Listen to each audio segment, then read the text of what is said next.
Panama city তো বাংলাদেশের বলতে পারেন একদম মানে প্রাচীন যে বাড়িগুলো বলে বাংলার প্রাচীন রাজধানী। এখানে আসলে আপনার এক কথায় টাকা উসুল, আর আপনি অবশ্যই সৌন্দর্যকে নিজের মধ্যে ধারণ করতে পারেন। নিজের ফ্যামিলিকে নিয়ে আসার ইচ্ছা আছে, তাদেরকে হয়তো এই জায়গাটা দেখাতে পারলে আরো বেশি ভালো।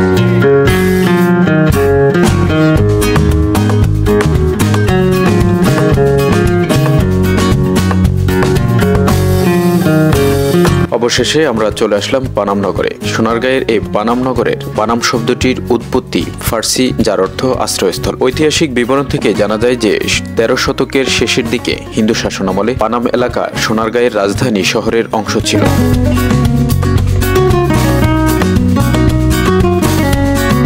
15 শতকে 12 ভূঁইয়াদের নেতৃত্ব দানকারী ঈসা খাঁ এই অঞ্চলে ভাটি অঞ্চল প্রতিষ্ঠা করেন। তিনি পানামকে রাজধানী হিসেবে মনোনীত করেন। এরপর সোনারগাঁও পানাম থেকে শাসিত হতো। প্রাচীন সোনারগাঁওয়ের 3টি শহরের মধ্যে বড়নগর, খাসনগর এবং পানামনগর। পানামনগরকে সবচেয়ে আকর্ষণীয় হিসেবে বিবেচনা করা হতো।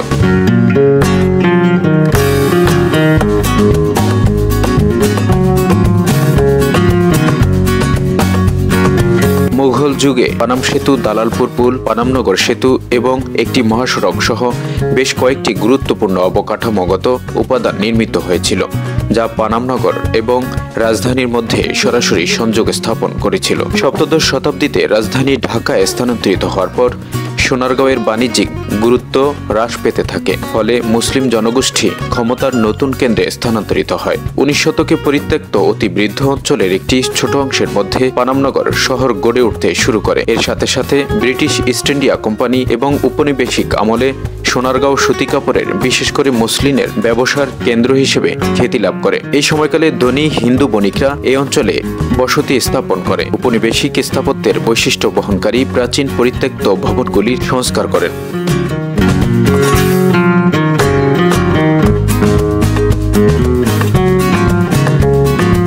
1900 সালে পানামে শিক্ষা প্রদানের জন্য সোনারগাঁওয়ে জিআর ইনস্টিটিউশন প্রতিষ্ঠিত হয়। 1947 সালে ভারত বিভাগের আগ পর্যন্ত পানামনগর একটি সমৃদ্ধ সম্প্রদায় হিসেবে রয়ে গিয়েছিল।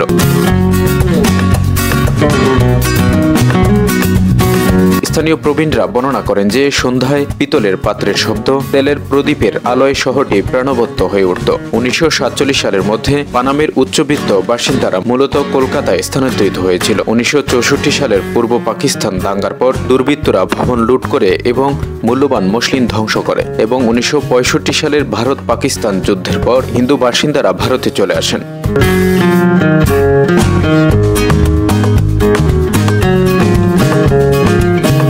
ফলস্বরূপ পানামনগর একটি জনবসতিহীন শহরে পরিণত হয়। 1965 সালে পানামনগরের পরিত্যক্ত সম্পত্তিগুলিকে শত্রু সম্পত্তি হিসেবে ঘোষণা করা হয়। এই ঘোষণাপত্রের মাধ্যমে তাত্ত্বিকভাবে শহরের মালিকানা সরকারের কাছে হস্তান্তর করা হয়। তবে ধীরে ধীরে স্থানীয় বাসিন্দারা ভবনগুলি পুনরায় দখল করে নেয়।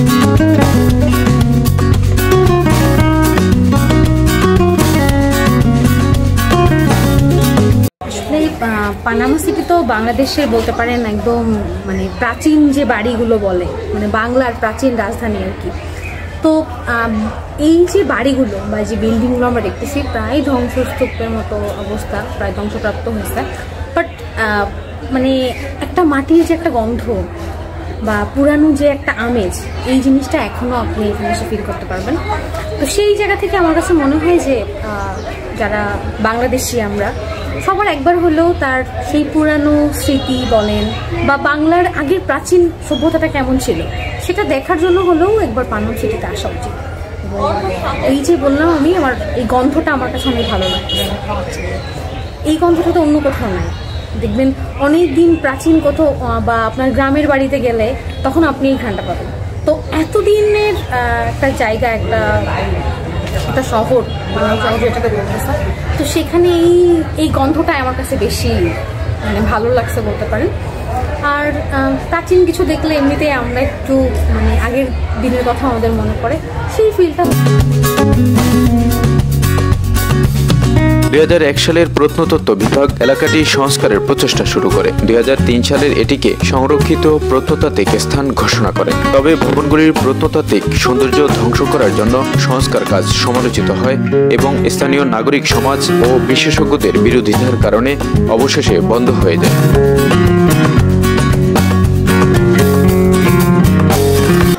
সিটিটা আসলে সৌন্দর্যের দিক দিয়ে বলেন, প্রত্নতাত্ত্বিক দিক দিয়ে বলেন, বা আমাদের ঐতিহ্যের দিক দিয়ে যদি বলেন আপনি, এটা সম্পূর্ণ একটা ভিন্ন একটা জায়গা, মানে সংরক্ষিত একটা জায়গা। এখানে আসলে আপনার এক কথায় টাকা উসুল, আর আপনি অবশ্যই সৌন্দর্যকে নিজের মধ্যে ধারণ করতে পারেন।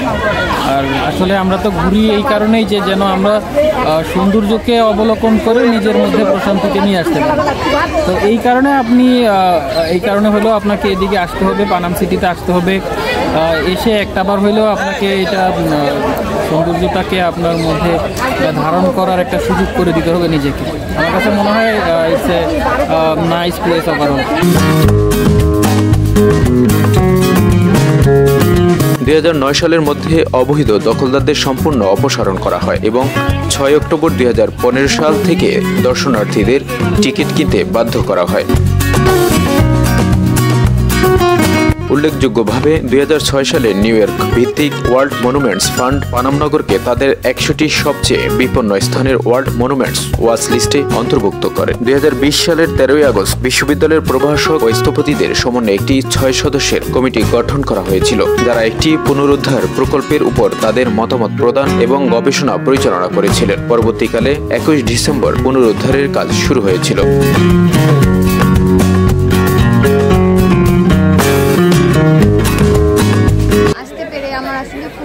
মানে ভালো লাগতেছে যে এখানে অনেক প্রধানত জিনিস, বিল্ডিং যা আগে রাজা তারা ছিলেন, এই জিনিসগুলো তো এগুলো আসলে ভিডিওতে দেখা হতো, তো বাস্তবে এসে দেখতে পেরে আরও বেশি অনুভূতিটা আর কি খুব ভালো লাগে। তাকে নিয়ে আমার মেইনলি ফ্যামিলিকে নিয়ে আসার ইচ্ছা আছে, তাদেরকে হয়তো এই জায়গাটা দেখাতে পারলে আরও বেশি ভালো লাগে।